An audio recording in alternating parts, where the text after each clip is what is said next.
তোর বাবা ভাঙাচোরা দোতলা একটা ঘর করেছে, না হয় আজ আমাদের পথে পথে থাকতে হতো। মা কি করব তুমি বলো, এই অবস্থায় কে বা চাকরি দেবে আমায়? এখন চাকরি নিতে গেলে মামা চাচা ধরে আমার 10 লাখ টাকা খরচ করতে হবে। বাবা তো আমার 1 টাকাও দেবে না চাকরির জন্য। তাছাড়া এমনিতে টাকা ছাড়া চাকরি করতে গেলে দেখা যাবে সারাদিন কুকুরের মতন খেটে 4-5 হাজার টাকা কামাই করব, কিন্তু এ তো কোনো ফায়দাই হবে না। বরং দেখা যাবে যেসব চাকরির ধান্দায় আমার পড়ালেখাটাই লাটে উঠেছে। বাবা, এসব চিন্তা ভাবনা করে বসে থাকলে তো আর চলবে না। অন্তত কিছু একটা করতে হবে, যাতে করে তোর বাবার একটু আহসান হয়। মা আমি চেষ্টা করছি, তুমি টেনশন করো না। হুম, একটা কিছু করার চেষ্টা কর। হ্যাঁ। তারপর খেয়ে দিয়ে নিজের রুমে এসে মনমরা হয়ে হেলান দিয়ে বসে আছি, কারণ সামনে কোনো পথ নেই। পথই খুঁজে পাচ্ছি না আমি। কিছু একটা যে করব তেমন কিছু কোনো চোখেই পাচ্ছি না। শুয়ে শুয়ে ভাবছি কি করব। তখনই আনহা প্রকট হলো আমার সামনে। সে প্রকট হয়ে আমাকে সে জড়িয়ে ধরে বলতে লাগলো, কি সাহেব, মন খারাপ তোমার? বাবা কি অনেক বেশি কথা শুনিয়েছে আজকের? হ্যাঁ। কি বলেছে বাবা? কেন, তুমি জানো না? আমার সব কিছু তো তুমি বলতে পারো, তাহলে বাবা কি বলছে সেসব তো তোমার জানার কথা। না, তুমি বাদে অন্য কারো কথাই আমি জানতে পারবো না, কারণ তোমার সাথে খালি আমার যুক্তি হয়েছে, তাই তোমারটাই আমার ক্ষমতা আছে। কিন্তু বাকি মানুষটা জানতে পারবো যদি তুমি আমার সামনে বাকি মানুষের কথা চিন্তা করো। কিন্তু বর্তমানে তুমি চিন্তা করছো চাকরি নিয়ে, তাই কি হয়েছে পুরোপুরিভাবে বলতে পারছিলে না। সো বলো কি হয়েছে। বাবাকে সাহায্য করি না, সংসারে হাল ধরি না, তাই এটা সেটা নিয়ে মাকে অনেক কথা বলছে আজকে বাবা, তাই আর কি মন খারাপ। আরে তুমি টেনশন করো না, তোমার একটা কিছু ব্যবস্থা ঠিকই হয়ে যাবে ইনশাল্লাহ। তোমাকে আমি মায়াকালে আয়নার সামনে নিয়ে যাব, তুমি সেটার সামনে গিয়ে কিছু একটা ইচ্ছা পোষণ করো।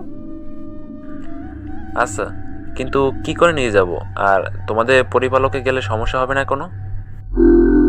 নিয়ে যাওয়া নিয়ে চিন্তা নেই, চিন্তা হচ্ছে শুধু পরিপালকে যাওয়ার সময় সমস্যা নিয়ে। আর সেখানে গেলে তুমি নিঃশ্বাস নিতে পারবে না, তাই কিভাবে কি করব ভাবছি। তাহলে নিয়ে যাওয়ার প্রয়োজন নেই। না, নিয়ে তো আমি তোমায় যাবই, কিন্তু কিভাবে সেই রাস্তাটা খুঁজে বের হওয়াই হচ্ছে এখন আমার কাজ। এত রিস্ক নিয়ে কেন তুমি সেখানে আমায় নিয়ে যাবে? কারণ তোমার বিশ্বাস অর্জন করা প্রয়োজন আমার। অবশ্য বিশ্বাস তো ঠিকই করছো, কারণ না হলে তো সারা জীবনের জন্য চাইতে না আমাকে। তবে তোমার আগে পরে তো সেখানে যেতেই হবে। আর তার চাইতে বড় সমস্যা হচ্ছে বর্তমানে তোমার চাকরির বিষয়টা নিয়ে একটা সমাধান দরকার, যেটা তুমি খুব বেশি চাচ্ছ। আচ্ছা, তাহলে কিভাবে কি করা যায় দেখো। হুম, সব কিছুর ব্যবস্থা আমি করে দিব, তুমি 2টা দিন ধৈর্য ধরে থাকো। ঠিক আছে। আচ্ছা, এখন আমার ঘুম প্রয়োজন। আচ্ছা ঘুমাও, আমি সেদিনের মতো ঘুম পাড়িয়ে দিচ্ছি তোমাকে। আচ্ছা। আনহা আমার মাথায় হাত বুলিয়ে দিচ্ছে, আর আমি চোখ বন্ধ করে রেখেছি। হঠাৎ এই অনুভব করলাম আমি হাওয়ায় ভাসছি। সাথে সাথে চোখ মেলে তাকালাম।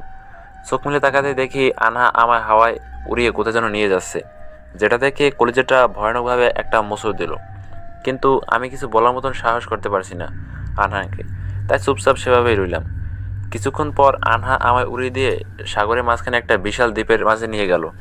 সেখানে ছেড়ে দিতেই আমার নিঃশ্বাস ভারী হয়ে গেল। আমি আর নিঃশ্বাস নিতে পারছি না, যার কারণে হাত পা ছুটোছুটি করতে আরম্ভ করলাম। মনে হচ্ছে যেন এখনই আমার প্রাণ বের হয়ে যাবে। তখনই আনহা তার ঠোঁট জিহ্বা আমার ঠোঁটের সাথে মিলিয়ে দিয়ে পাম্প করতে লাগলো, যার পরেই আমি লাফ দিয়ে উঠে গেলাম, যেটা দেখে আনহা আমায় বলে উঠল, এই তোমার কি হয়েছে? তুমি মহিষের মতো বিছানার মধ্যে এমনভাবে গড়াগড়ি করছো কেন? আনহার কথা শুনে তাজ্জব হয়ে গেলাম। তার চোখ পাকিয়ে তাকিয়ে আছে তার দিকে, যেটা থেকে সে আবারও বলে উঠল, কি হলো, কথা বলছো না যে? তোমরা মানুষরা বুঝি এমনটাই করো ঘুমালে। আমি বিছানার মধ্যে গদগদি করছি মানে কি?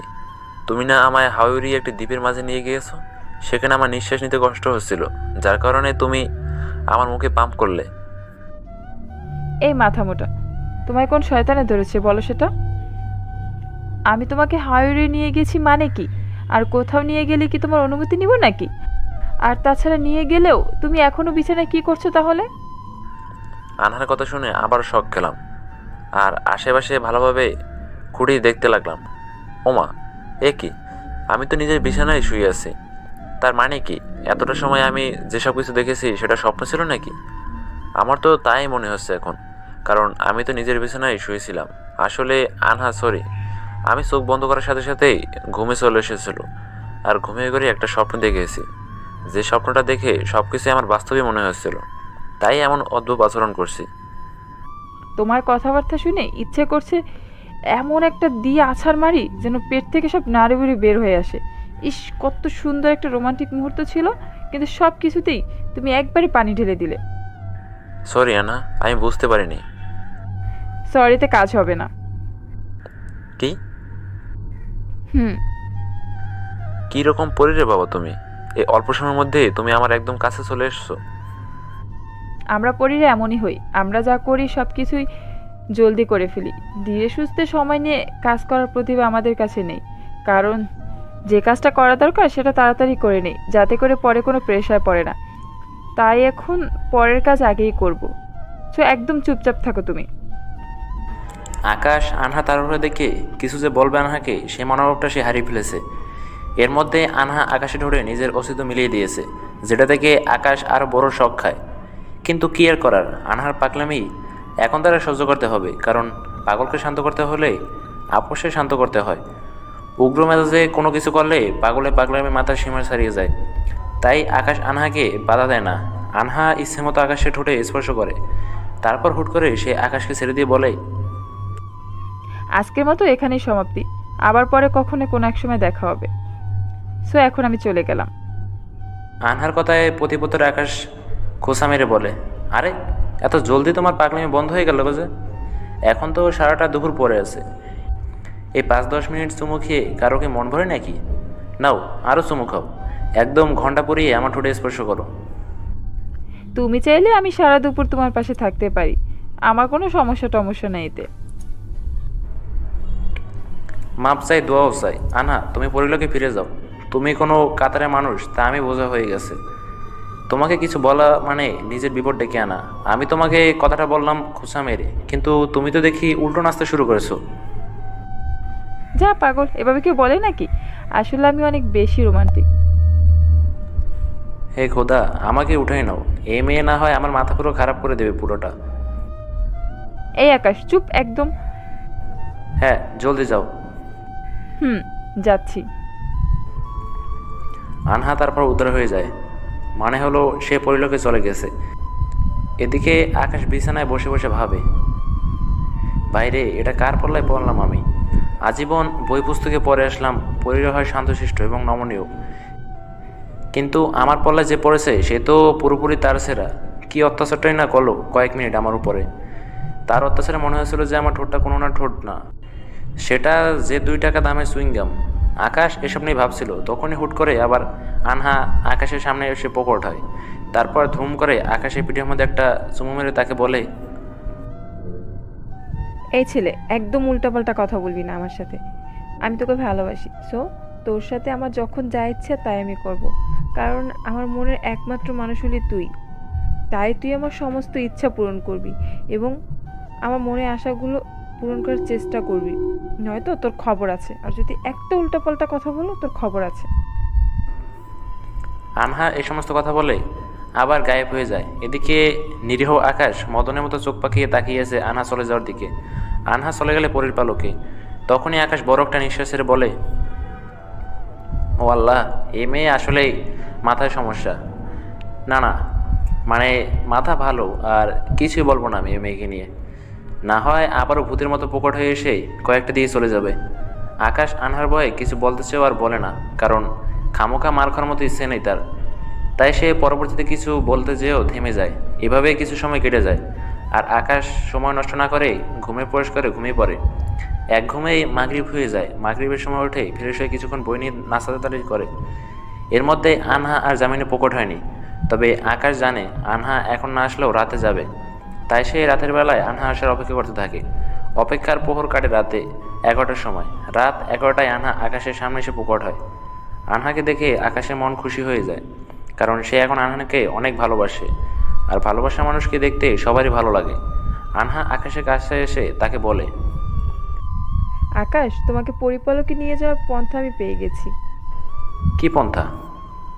তোমায় আমি সশরীরেই পরিপালকের সামনে নিয়ে যাব। তারপর তোমার মধ্যে আমার সোল মানে আত্মা প্রবেশ করিয়ে দিব, যার ফলে তুমি পুরোপুরি আমার রূপ ধারণ করবে এবং আমার সুপারন্যাচারাল সমস্ত পাওয়ার তোমার মধ্যে কনভার্ট হয়ে যাবে, যার দরুন তুমি পরিপালকে প্রবেশ করতে পারবে। আমার মধ্যে তোমার আত্মা প্রবেশ করলে তুমি কিভাবে কি করবে? আত্মা ছাড়া তো তুমি মরে যাবে। না না, মরবে না। তবে যত সময় আমার সোল তোমার মধ্যে থাকবে তত সময় মরার মতো পড়ে থাকবো আমি।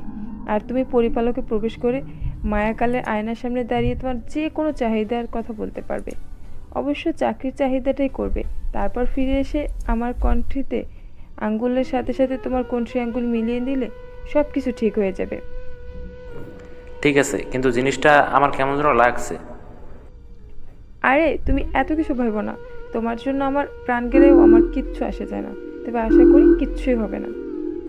আচ্ছা ঠিক আছে, কিন্তু কখন যাবে সেখানে? এক্ষুনি। তুমি চোখ বন্ধ করো। আমি যত সময় পর্যন্ত তোমার চোখ খুলতে বলবো না তত সময় তুমি চোখ খুলবে না, কারণ এর মধ্যে চোখ খুলে তুমি নিচে চলে যাবে। আচ্ছা। এবার চোখ বন্ধ করো। আনহার কথা মতো চোখ বন্ধ করতে সে আমায় শক্ত করে জড়িয়ে ধরলো। চোখ বন্ধ করা অবস্থায় কয়েক সেকেন্ড পেরিয়ে সে আমায় চোখ খুলতে বলল। আমি চোখ খুলতেই নিজেকে আবিষ্কার করলাম বিশাল বড় একটা দ্বীপের মধ্যে দাঁড়িয়ে আছি, যার আশেপাশে কারো সারা শব্দ শুনতে পাচ্ছি না। ঘুটঘুটে অন্ধকার একটা দ্বীপ, তবে দ্বীপটা সমুদ্রের মাঝামাঝি সেটা উপলব্ধি করতে পারছি আমি, কারণ ঢেউয়ের আওয়াজ কানে ভেসে আসছে। আমি এসব নিয়ে ভাবছিলাম, তখনই খপ করে আনহা আমার হাত চেপে ধরে আমাকে বলল, এখানের আবহাওয়া বেশি একটা ভালো না। তুমি বেশি একটা সময় এখানে নিঃশ্বাস নিতে পারবে না, তাই জলদি সব করতে হবে। তাই আমি কি বলি মন দিয়ে শোনো। কিছুটা দূরেই আমাদের পরিপালক। আমি আমার শোল এখান থেকেই তোমার শরীরে কনভার্ট করে দিচ্ছি, যার দরুন তোমার চেহারা পরিবর্তন হয়ে আমার মতো হয়ে যাবে। তারপরে তুমি পরিপালকে ঢুকে যাবে এবং সেখানে ঢুকে কিছুটা পথ হাঁটলেই তুমি বিশাল বড় একটা আয়না দেখতে পাবে, যেটার সামনে দাঁড়িয়ে তুমি তোমার সমস্ত চাহিদার কথা চটপট বলে ফেলবে। আবার ফিরে আসার সময় এই যে নাও সুরার পানিটা পান করবে, না হয়তো পরিপালকের দারোয়ানরা তোমায় ধরে ফেলবে। তারপর ফিরে এসে আমার শরীরে তোমার শোলটা প্রবেশ করিয়ে দিবে। আচ্ছা ঠিক আছে। আনহার সমস্ত নিয়মকানুন আমাকে বলে দিয়ে কিছু একটা পড়তে সে সজোর একটা শিক্ষা করে বেহুশের মতো নিচে পড়ে গেল, যার পরপরই আর সোলটা তৎগতিতে আমার শরীরের ভিতর প্রবেশ করলো, যার ফলে আমার সারা শরীর কাঁপুনি দিয়ে উঠেছে। কাঁপুনি শেষ হতেই আমি যেন আর আমার মধ্যে নেই, কেমন যেন একটা অনুভব হচ্ছে নিজের ভিতরে। তখনই দেখি আমার গায়ের রং পাল্টে সাদা হয়ে গেছে। এসব দেখে বুঝতে বাকি নেই যে আমি এখন আনহার রূপ ধারণ করছি। তাই সময় নষ্ট না করে তাড়াহুড়ো পরিপালকের দিকে রওনা হলাম। মনের ভিতরে অনেক কিছুই ঘুরপাক খাচ্ছে, কিন্তু সবচাইতে বেশি ঘুরপাক খাচ্ছে আনহা তার সোল আমার শরীরে প্রবেশ করানোর সময় যে চিৎকারটা দিয়েছে। সেই চিৎকারটা আমার কাছে খুব অদ্ভুত লেগেছে। মনে হয় মেয়েটা আর সোল আমার শরীরে প্রবেশ করানোর সময় অনেক বেশি কষ্ট পেয়েছে, যার দরুন সে বিকট আওয়াজে চিৎকার করেছে। এসব নিয়ে ভাবতে ভাবতে পরিপালকের সামনে চলে আসলাম। দরজার সামনে আসতেই আমার মাথা ঘুরে উঠল, কারণ পরিপালকের দরজাটা এত বিশাল যে তার নিচের অংশ দেখা যাচ্ছে, কিন্তু উপরের অংশের পরিসীমা আমি দেখতে পাচ্ছি না। শখ খেয়ে দরজা দিয়ে ভিতরে প্রবেশ করলাম, পরিপালকের ভিতরে প্রবেশ করলাম আর কি। সেখানে প্রবেশ করতেই দেখি অনেক পরীরা যাতায়াত করছে। কিছুটা সময় তাদের দিকে স্তব্ধভাবে তাকিয়ে কাটিয়ে দিলাম। তারপর আবার সামনের দিকে হাঁটা দিয়ে মায়াকাল আয়নাটার সামনে চলে গেলাম। আয়নাটার সামনে গিয়ে এবার পুরোপুরি স্তব্ধ হয়ে গেলাম, কারণ আয়নাটা চতুর্থ পাশে হিরে দিয়ে মলাট করা, যেটা দেখে চোখ গোলক ধাঁধার মতো ঘুরপাক খাচ্ছে। আমি কি জন্য পরিপালক এসেছি সেটাই যেন আমি ভুলে গেছি। মাথায় চুলকাতে চুলকাতে কী চাহিদা করব সেটাই ভাবছি। যদিও বা আমি এসেছিলাম চাকরির জন্য, কিন্তু সেই টপিকটা আমার মাথা থেকে সরে গেছে। তখনই আনহার সেই বিকট আওয়াজে করা চিৎকারটা মনের মধ্যে বাঁচতে আরম্ভ করলো। তাই কোনো চিন্তাভাবনা ছাড়া আয়নার সামনে দাঁড়িয়ে আনহাকে চেয়ে বসলাম, যে আনহা যেন আমার চিরজীবন আমার থাকে, সে যেন কখনো আমার থেকে আলাদা না হয়। তার সমস্ত বিপদ আপদে যেন আমি তার পাশে থেকে তাকে সাহায্য করতে পারি। এসব চাহিদা করাতেই আয়নার মধ্যে আনহাকে ভিডিও আকারে দেখতে পেলাম, যে সে অনেক বড় একটা মজলিসের মধ্যে সবার সামনে মাথার মুকুটটা খুলে আমার মাথায় পরিধান করিয়ে দিয়েছে এবং সবার সামনেই আমাকে জড়িয়ে ধরে নিজের স্বামী বলে পরিচয় দিচ্ছে। তারপরে আয়নাটা ভিডিও দেখানো বাদ রেখে আবারও আগের ন্যায় হয়ে গেল। এসব দেখে খুশিতে মনটা ভরে গেল। তখনই দেখি অনেকজন পরই আয়নাটার দিকে এগিয়ে আসছে। তাই তাড়াতাড়ি আনহা দেওয়া সুরোটা পান করে নিলাম। সুরা পান করতে দেখি আমি সেখানে গিয়ে গায়েব সোজা আনহার সামনে চলে এসেছি। আনহা এখনও সেই মাটির মধ্যেই পড়ে আছে। তাড়াতাড়ি আনহার কনিষ্ঠ আঙুল চেপে ধরে 11 বার যুদ্ধনাম সম্রাটটা পান করলাম, যার ফলে আবারও শরীরে একটা কাঁপুনি দিল। আমি নিজেকে সামনে নিতেই দেখি আনহা আমার সামনে উঠে দাঁড়িয়ে আমার দু গালে সজোরে 2টি থাপ্পড় মারলো। তারপর কান্না করতে করতে বলতে লাগলো, এ অমানুষ, তুই জানিস এত অপমান, এত লজ্জিত হওয়ার পরও তুই চাকরির চাহিদা করলি না কেন? তোর জন্য একটা ভালো চাকরি কত দরকার তুই জানিস? তুই আনহার হাতে থাপ্পড় খেয়ে সাথে সাথে গালে হাত দিয়ে ফেলাম, কারণ আমার গালের চোয়াল ভয়ঙ্কর রকমের ব্যথা করতে আরম্ভ করেছে তার হাতে থাপ্পড় খেয়ে। তখনই সে আবার আমাকে বলতে লাগলো, তুই চাকরি না করে আমাকে চাইলি কেন মায়াকাল আয়নার সামনে দাঁড়িয়ে? উত্তর দে। কারণ আমার চাকরি বাকরি এবং দুনিয়াদারি কোনো কিছুরই প্রয়োজন নেই। আমার একমাত্র তুমি হলেই চলবে। আমার আর কিছু চাই না। জমিনের বুকে মানুষ অনেক হাজার অপমান করে, লঞ্চিত করুক, তুমি আমায় ভালোবাসা দিয়ে সব কষ্ট দূর করে দিবে। আর তুমি আমার জন্য অনেক মূল্যবান একটা পার্সন। আমার চাকরির কোনো ব্যবস্থা আমি করেই ফেলবো, কিন্তু জীবনে চাহিদা করার একটা সুযোগই পেয়েছি, তাই চাকরি থেকে মূল্যবান জিনিসটাকে আমি চেয়ে নিয়েছি। আনহা আকাশের মুখে এই সমস্ত কথাবার্তা শুনে খুশিতে আকাশকে জড়িয়ে ধরে কান্না করে দেয়। আনহা আকাশকে জড়িয়ে ধরে কান্না করছে, অন্যদিকে আকাশের নিঃশ্বাস ভারী হয়ে আসছে। তখনই আনহা কোনো কথাবার্তা ছাড়া শরীরের সমস্ত শক্তি দিয়ে আকাশকে জড়িয়ে ধরে উড়াল দেয়। আর আকাশ সাথে সাথে আনহার বলা ছাড়াই চোখ বন্ধ করে ফেলে। আনহা আকাশকে এনে তার রুমের বিছানার মধ্যে নামিয়ে দিয়ে তার বুকের উপরে উঠে বসে। তারপর বুকের উপরে বসে আকাশের গাল টেনে ধরে তাকে বলে, পরিপালকের 70 বছরে একবারই মায়াকাল আয়নার সামনে দাঁড়িয়ে যে কেউ একটা চাহিদা করতে পারে। তুমি আমার শোল দিয়ে তোমার চাহিদা করে এসেছো, কিন্তু আমার চাহিদাটা এখনো বাকি আছে, আর সেই চাহিদাটা আমি তোমার জন্যই করব। সো আগামীকাল তোমার চাকরির কিছু একটা হয়ে যাবে। না, তার কোনো প্রয়োজন নেই, কারণ আমি তো বলেছি যে তুমি আমার সাথেই থাকবে, আর আমার কোনো কিছুরই প্রয়োজন নেই। আকাশের কথা শুনে আনহার রাগ উঠে যায়। তে সে আকাশকে গালে বাদ দিয়ে তার চুল মুঠো টেনে ধরে তাকে রাগান্বিত কণ্ঠে বলে, তোর না লাগলে আমার লাগবে, কারণ আমার ভবিষ্যতে সন্তানাদির কথা চিন্তা ভাবনা করতে হবে। আমারও একটা চাকরির প্রয়োজন। সো তোর চাকরির চাহিদাটা আমিই করব। সো এর মধ্যে মাতব্বারি করতে আসবি না, নহয় তোর চুল ছিঁড়ে একদম টেনে ফেলবো। আর আমি আনহা আকাশে চুল টেনে ধরে সত্ত্বেও সেই ব্যথা পাওয়ার বদলে আনহার দিকে ড্যাব ড্যাব ভেবে তাকিয়ে আছে, আর মনে মনে ভাবছে পরি হওয়া সত্ত্বেও কোনো অহংকার বা কোনো চাহিদা নেই তার কাছে। কিন্তু দুনিয়া মানুষজন এতটা নিকৃষ্ট যে তারা চাহিদা পূরণের জন্য যে কোনো পন্থায় অবলম্বন করতে পারে। যাদের মধ্যে একজন হচ্ছে অনামিকা, সে কিনা স্বার্থের জন্যই আমাকে ছেড়ে চলে গেল। তবে যাক, সমস্যা নেই, তার স্বার্থ সে খুঁজছে, কিন্তু আশা করি তার এই স্বার্থ একদিন আমার স্বার্থকারীগিরি করবে। সেদিন সে কষ্টটা বুঝবে আর আমায় খুঁজবে, কিন্তু তাতে কোনো লাভ হবে না, তবে চিরতরে পাল্টে যাবে সেই লোভনীয় অভাব। আকাশ এসব নিয়ে কল্পনা জল্পনা করছিল, আর অন্যদিকে আনহা তার দিকে অগ্নিদৃষ্টিতে তাকিয়ে আছে, কারণ আকাশ অনামিকের কথা চিন্তা করায় আনহার জেলাসি হচ্ছে। অন্যদিকে আকাশের কল্পনাতেও নেই যে আনহা একবার তাকে আস্থা গিলো খেলার প্ল্যান করছে। তখনই আনহা আকাশে দুটো কালে ঘষে থাপ্পড় লাগিয়ে দেয়। আনহার হাতে থাপ্পড় খেয়ে আকাশের হুঁশ জায়গা মতো চলে আসে। তাই সে আনহাকে জিজ্ঞেস করে, কি হলো, মারলে কেন তুমি আমায়? মারবো না তো কি করব? তুই আবারও সে অনামিকের কথা বলে চিন্তা করছিস? আসলে নিজের অজান্তেই অনামিকের কথা মাথায় চলে আসে। তার মানে তুই এখনো নিজের অজান্তে সেই মেয়েকেই ভালোবাসিস? না না, এমনটা নয়। আমি বর্তমানে তোমাকে নিয়েই আমার মনের সমস্ত জল্পনা করি, কিন্তু তার দেওয়া আঘাতটা মাঝে মধ্যে মনের ভিতরে নাড়া দিয়ে ওঠে। তাই নিজের অজান্তেই সেসব কথা মনে পড়ে যায়, যার দরুন সে আমার কল্পনাতেও চলে আসে। দেখ আকাশ, আমি চাই তুই সেই মেয়ের কথা একেবারে চিন্তা বাদ দিয়ে দে, কারণ সে তার নিজের স্বার্থের জন্য তোকে ছেড়ে দিয়ে চলে গেছে। কিন্তু আমি পরি হয়েও তোর সঙ্গে বর্তমানে আছি এবং ভবিষ্যতেও থাকবো। তোর সঙ্গ দেওয়ার পরও তুই কি করে ওর কথা এখনো কল্পনা করিস? তাহলে আমি চিরতরে পরিপালকে চলে যাব, আর কখন আসবো না তোর সামনে। আনহা, আমার ভুল হয়ে গেছে, প্লিজ এত অভিমান করো না। আকাশ, মানুষ থেকেও পরীদের অভিমান অনেক বেশি। পরীরা যদি একবার কারো উপর অভিমান করে, তাহলে সে তার জন্মেও আর ফিরে আসে না। আর বর্তমানে তোর আচরণে আমি অনেক কষ্ট পেয়েছি, তাই তোর উপরে আমার অনেক অভিমান হচ্ছে। তার মানে কি তুমি আমার ছেড়ে চলে যাবে? না, এখন যাব না, কারণ আমার রাগ অভিমান আমি তোর উপর তুই তুকরি করে কমাবো। কিন্তু তুই শব্দটা ব্যবহার করে বেশি দিন হয়তো নিজের ক্রোধকে শান্ত করতে পারবো না। তাই প্লিজ আগামীতে ওই মেয়ের কথা কখনো মনে আনবি না, কারণ বেশি দিন একই জিনিস দিয়ে করলে মানুষ তেতো হয়ে যায়। ঠিক আছে, আনবো না, কিন্তু একটা কথা বলো আমায়। কি কথা? নিজের অনিচ্ছা যদি তাকে নিয়ে চিন্তা ভাবনা আসে তাহলে কি করব? কারণ সে তো আমার অতীত, তার কথা তো মনে পড়বে কোনো না কোনো কারণে। তাহলে সঙ্গে সঙ্গে আমাকে জানিয়ে দিবি তুই। ঠিক আছে। আচ্ছা, এবার সরি। ওমা, হঠাৎ ছড়ি কেন আবার? কারণ একে তো তোমায় মেরেছি, তার উপর তুই তুই করে করেছি, তাই সরি। এই, একদম সরিটরি বলবে না, কারণ তোমার জেলাসি হওয়া স্বাভাবিক ব্যাপার।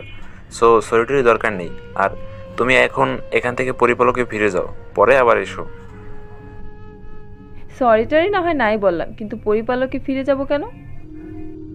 কারণ তুমি আমার স্পর্শে এসেছো। সো তুমি এখন ফিরে না গেলে দারোয়ানটা সমস্যা করবে।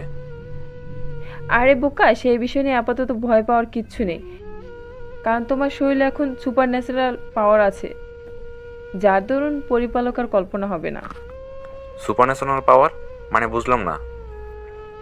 মানে হলো আমার সোল তোমার শরীরে যাওয়ার সাথে সাথে আমার সুপার ন্যাচারাল শক্তি তোমার শরীরে চলে গিয়েছে, কিন্তু তুমি পরবর্তীতে আমার সোল ফিরিয়ে দিলেও তোমার অলৌকিক শক্তির অনেক কিছুই তোমার মাঝে প্রকট হয়েছে, যার দরুন তুমি মানুষ থেকে অনেকটা আলাদা হয়ে গিয়েছো এবং তোমার মাঝে সর্বদা মানুষ থেকেও অনেক বেশি শক্তি এসে গেছে। তাই আপাতত এখন আর কম্পন হবে না। কি বলো এসব?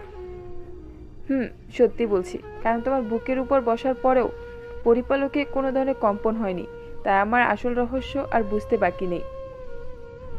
আনহার কথা শুনে অবাক হয়ে গেলাম। তার উপরে সত্যি বলতে নিজের শরীরটাও নিজের কাছে যেমন কোনো অদ্ভুত রকম লাগছে। আনহার শরীর থেকে সুপার ন্যাচারাল পাওয়ার যে আমার শরীরের মধ্যে কনভার্ট হয়েছে তা আমি নিজেই ফিল করতে পারছি। আচ্ছা আনহা, আমার মধ্যে কি সুপার ন্যাচারাল পাওয়ার এসেছে? আকাশ, তা আমিও আকাশ, তা আমি বলতে পারবো না, কারণ তুমি মানুষ আর আমি পড়ি, আমরা অলৌকিক ক্ষমতা নিয়েই থাকি। কিন্তু তোমরা মানুষ জাতি সাধারণভাবে জন্ম নাও, তোমাদের মধ্যে অত অলৌকিক ক্ষমতা নেই, কিন্তু এখন আমার শোল কিছু সময় তোমার শরীরে থাকার ফলে কী ধরনের অলৌকিক শক্তির উৎপত্তি হয়েছে তা আমার নিজেরও অজানা। তবে এটা বলতে পারি তুমি বাকি মানুষের থেকে আলাদা হয়ে গেছো এবং তোমার মধ্যে ভিন্ন এক শক্তির উৎপন্ন হয়েছে। তবে সেই শক্তিটা কি তা আমি বলতে পারি না। কি? আচ্ছা শোনো, আমি এখন চলে যাচ্ছি, কারণ আজ তোমার উপরে অনেক ধকল গিয়েছে, তাই তোমার ঘুমের প্রয়োজন, তাই তুমি ঘুমিয়ে পড়ো। আর হ্যাঁ, শক্তির প্রয়োগ কিন্তু জায়গা দেখে করবা, না হয় সমস্যায় পড়বা। ঠিক আছে। এবার আমি চললাম। হ্যাঁ, তারপর আনহা চলে গেল আর আমি আনহাকে নিয়ে ভাবতে ভাবতে ঘুমের রাজে হারিয়ে গেলাম। আকাশ ঘুমিয়ে গেছে। অপরদিকে আনহা পরিপালকে গিয়ে মায়াকাল আনহার সামনে দাঁড়িয়ে নিজের চাহিদাটা করে। হে মায়াকাল আয়না, কেউ আমার সারা জীবন পাওয়ার আশায় নিজের চাহিদা পোষণ করে গেছে তোমার সামনে, তুমি সেই মানুষটার চাহিদা কখনো অপূর্ণ করবে না। যদি কোনোদিন আমি সেই মানুষটাকে নিজ থেকে আপন করতে চাই, তখনই যেন তার চাওয়া পূরণ হয়, এছাড়া যেন সেই মানুষটা কখনোই আমাকে আপন করে না পায়। তুমি সেই মানুষটার চাহিদা আপাতত ঝুলিয়ে রেখে দাও। আনহার চাহিদা মায়াকাল আয়না গ্রহণ করে নেয়। তারপর আনহা রাজদরবারে চলে যায়। আনহা জমিনে আকাশকে বলে এসেছে যে মায়াকাল আয়নার সামনে দাঁড়িয়ে সে যেই একটা চাহিদা বাকি আছে সেটা দিয়ে সে আকাশের জন্য চাকরি করবে, কিন্তু সে পরিপালকে এসে আকাশের চাহিদাটাকে তুচ্ছতাচ্ছিল্য বানিয়ে দিয়েছে, যার দরুন আকাশের চাহিদা কখনোই গ্রহণযোগ্যতা পাবে না। যদি কখনো আনহা নিজ থেকে আকাশকে চায়, সেদিনই আকাশের চাহিদা গ্রহণতা পাবে। তবে সেটা আকাশের চাহিদা নয়, সেটা হবে আনহার চাহিদা, কারণ আনহা আকাশের চাহিদা পরিবর্তন করে সেখানে নিজের চাহিদা পোষণ করেছে, তাই সে চাহিদা করলে তার চাহিদাটা পূরণ হবে। অন্যদিকে আকাশ শান্তির ঘুম ঘুমাচ্ছে, তার কল্পনাতে নেই যে আনহা তার সমস্ত আশাকাঙ্ক্ষা শেষ করে দিয়েছে। ভোর সকালে আকাশের ঘুম ভাঙে, সে ঘুম থেকে উঠে রেডি হয়ে কলেজের উদ্দেশ্যে রওনা হয়। তখনই মাঝপথে কয়েকজন লোক মুখে কালো কাপড় বেঁধে আকাশের পথ আটকে তাকে জোর জবরদস্তি গাড়িতে তুলে অচেনা একটা জায়গায় নিয়ে আসে। তারপর তাকে গাড়ি থেকে নামিয়ে একটা ঘরের মধ্যে আনে, যে ঘরটা গ্লাস দিয়ে চারপাশ থেকে ডিজাইন করা, যার কোনো দেওয়াল নাই, চারপাশে লাগানো গ্লাসগুলো ঘরের দেওয়াল। পরিশেষে তারা আকাশে একটা চেয়ারের সাথে শক্ত করে শিকল দিয়ে বেঁধে তার মধ্যে তালা লাগিয়ে দেয়। আকাশ তাদের এরূপ কর্মকাণ্ড দেখে থতমত খেয়ে যায়। সে লোকগুলোর দিকে অবাক চোখে তাকিয়ে আছে। তখনই সেই ঘরের মধ্যে শুটবুট পরে একটা লোক প্রবেশ করে। আকাশ তাকে জিজ্ঞেস করে, আপনারা কারা, আর আমাকে এখানে কেন উঠিয়ে এনেছেন? আমি আপনাদের কী ক্ষতি করেছি? সমস্ত কিছুর উত্তর তুমি পেয়ে যাবে। তার আগে তোমাকে একটা পরীক্ষা দিতে হবে। কেমন পরীক্ষা? ধৈর্য ধরো, কয়েক মিনিটের মধ্যে দেখতে পারবে। তারপর লোকটা একজনকে বলে চতুর্পাশ থেকে পানির কল ছেড়ে দিতে। লোকটার কথা মতো একজন গিয়ে অনেক কয়টা পানির কল ছেড়ে দেয়, যেটা থেকে আকাশে মাথা আরও ঘোলাটে হতে থাকে। তাই সে লোকটাকে আবারও জিজ্ঞেস করে, এই আপনি কি করতে চাচ্ছেন আমার সাথে? অনেক কিছু করতে চাচ্ছি। এই যে নাও চাবির তোরা, এখানে 70খানা চাবি আছে। তোমার হাতে সময় মাত্র 1 মিনিট। এই 1 মিনিটের মধ্যে এই চাবির তোরা থেকে আসল চাবি বের করে সেটা দিয়ে তোমার হাতে তালা খুলে রুম থেকে বের হয়ে যেতে হবে। না হয় 1 মিনিটের মধ্যে রুমটা পানি দ্বারা ভরপুর হয়ে যাবে আর তুমি পানিতে ডুবে মরবে। সো তোমার টাইম শুরু হচ্ছে এখন থেকে। আকাশের হাতে চাবির তোড়াটা দিয়ে সবাই রুম থেকে বের হয়ে অন্য রুমে চলে যায়। সবাই অন্য রুম থেকে আকাশকে ফলো করছে, আর পানি আস্তে আস্তে রুমের মধ্যে পড়তে আরম্ভ করছে। কিন্তু আকাশ এখনও চুপচাপ বসে আছে। তাই সে ছুটপুট পড়া লোকটার আশেপাশে রুম থেকে আকাশের রুমে লাগানো স্পিকার দ্বারা তাকে সতর্ক করে বলে, আকাশ, সময় নষ্ট না করে নিজে প্রাণ বাঁচানোর প্রয়াস করো, না হয় সত্যি তুমি মারা পড়বে। তোমায় কিন্তু কেউ বাঁচাতে আসবে না। আকাশ লোকটার কথা শুনে এবার পুরোপুরি ঘাবড়ে যায়। তার উপরে পানি তার হাঁটু পর্যন্ত চলে এসেছে। তাই সে তাড়াতাড়ি করে চাবি দিয়ে তালা খুলতে আরম্ভ করে। সে প্রায় 15 থেকে 18টা চাবি দিয়ে তালা খোলার ট্রাই করে, কিন্তু সে সফল হয় না তালা খোলায়। এর মধ্যে পানি তার বুক পর্যন্ত চলে এসেছে। সে আবারও ট্রাই করতে আরম্ভ করলো। এবারও সে অসফল হয় তালা খোলায়, যার কারণে তার প্রচণ্ড রাগ উঠে যায়। তাই সে শরীরের সমস্ত শক্তি দিয়ে শিকলটাকে সজোরে এক টান মারে, যার ফলে তালাটা অটো হয়ে নিচে পড়ে যায় এবং শিকলের প্রতিটা পার্ট তার জয়েন্ট থেকে ছুটে যায়। আর রুমের মধ্যে বিশাল বড় একটা বিস্ফোরণ হয়ে পানি বন্ধ হয়ে যায়। গ্লাসের অপর পাশ থেকে লোকটা আকাশের এইরূপ কর্মকাণ্ড দেখে তাজ্জব হয়ে যায়। তাই সে চটজলদি আকাশের কাছে আসে। আকাশ এবার তার উপরেও খেপে যায়। তাই সে লোকটার দিকে এগোতে থাকে আর রাগান্বিত ভাব নিয়ে থাকে। তখনই লোকটা কোমর থেকে পিস্তল বের করে আকাশের দিকে তাক করে ধরে, যা দেখে আকাশ জায়গার মধ্যে দাঁড়িয়ে যায়। সে আর সামনের দিকে অগ্রসর হয় না, কারণ প্রাণ হারানোর ভয় সবারই আছে। তখনই লোকটা পিস্তল নিয়ে নিচে নামিয়ে আকাশকে জিজ্ঞেস করে, আকাশ, তুমি এটা করলে কি করে? এত মোটা শিকল তুমি টান দিয়ে সবকটা জয়েন্ট থেকে আলাদা করে ফেলেছো, আর তাছাড়া চেয়ারটাও ভেঙে ফেলেছো তুমি। সেসব জানে আপনার লাভ নেই।